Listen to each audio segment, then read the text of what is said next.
So, I don't know if you've all noticed, but let's call it a glimmer. There's a certain glimmer in my eyes of late. It's the beginning of football season, and I'm finally alive, thank God. For instance, here's a pic of me at Home Depot during the summer doing errands with my wife. Eyes are glazed over, actually right here. I don't know if you're noticing, but I'm barely breathing. She said she didn't know if we'd have enough time to go to Bed Bath & Beyond, but she lied. She knew we'd have enough time because it's all about her, but football season is here. And now, look at my eyes. Look at the excitement in my voice. It's living season, brought to you by football. Now, punch up the highlights behind me. A year ago, the Diamond football team had a promising season, derailed with a 41-7 loss at Chugiak in a terrible rainstorm. Fast forward to week 5 of 2015, same two teams, definitely similar conditions, and stakes, they're just as high. The Lynx hosting the #1 Mustangs on homecoming and a matchup of 3-1 teams. We pick it up in the third. Chugiak down 26-13. Ben Stewart, he's not going down. He scores, Mustangs trailing by 6. 4 minutes later, Diamond authors a quick response. Kyle Hendrickson, one of his 2 touchdown passes, 27 yards to Kota Anua. Double-digit lead for Diamond again. On to the fourth. Hendrickson, he will score twice on the ground, takes it in to make it 40-20, but like they always say, victory not secure until the final play of the game. Chugiak down 8. Stewart, well, he'll be picked right here. Vondell Pilcher. Diamond reaches 2-1 in the CIC, dealing Chugiak its first league loss, 40-32.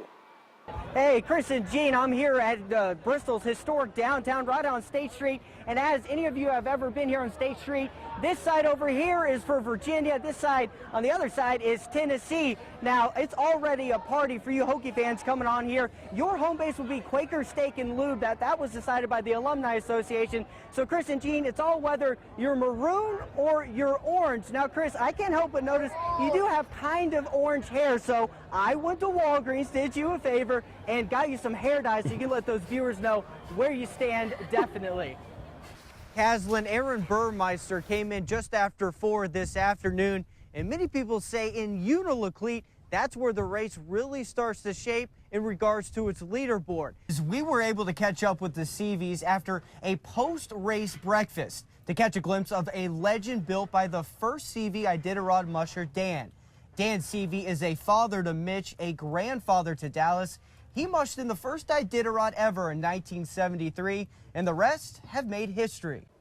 Friday Night Football is finally here, and everything is right in this world. Throughout the week, I've been taking you on a trip down memory lane with some of your hometown football programs. This morning, we go back to the mid-1950s at Perry McClure High School. It was the good old days when football was the only thing to do in Buena Vista. It's a good thing you got us this year because next year we probably won't be able to remember anything. Perry McClure football was unique back in the day.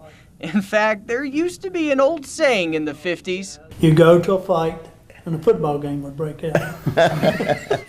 Nobody liked each other. You didn't see us shake no hands after the ball game, you know?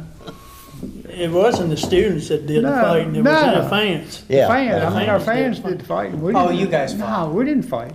Okay, so I used to fight.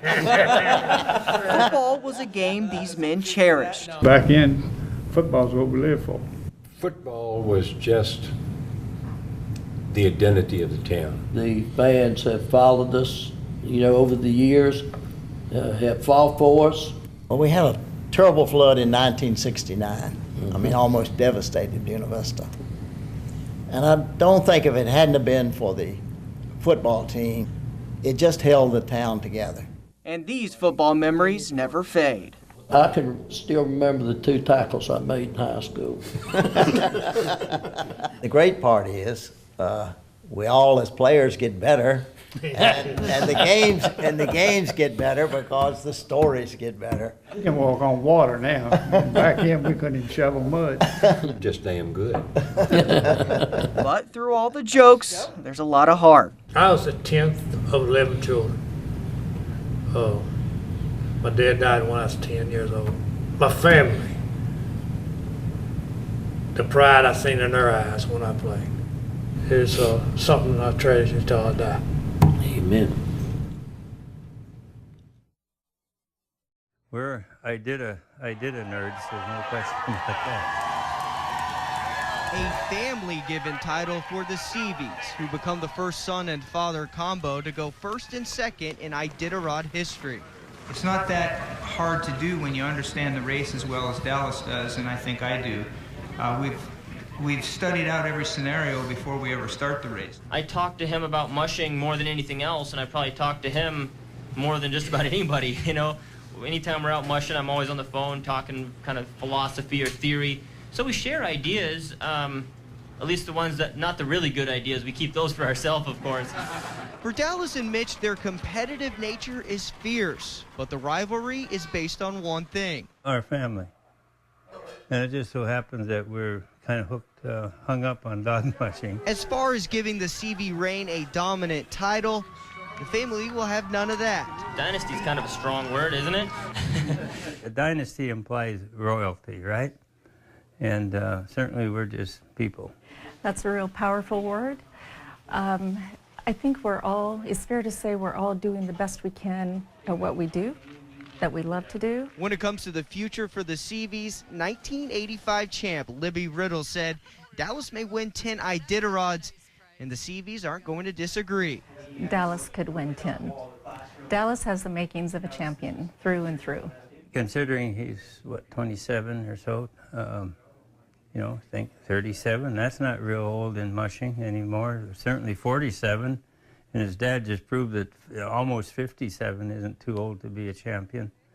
So I would have to agree with her. But it's not going to be easy. The wolves are breathing at the door, so to speak. The Seavies dogs were resting at the Burled Arch early Wednesday morning, led by two champions, two Idita nerds, and one family.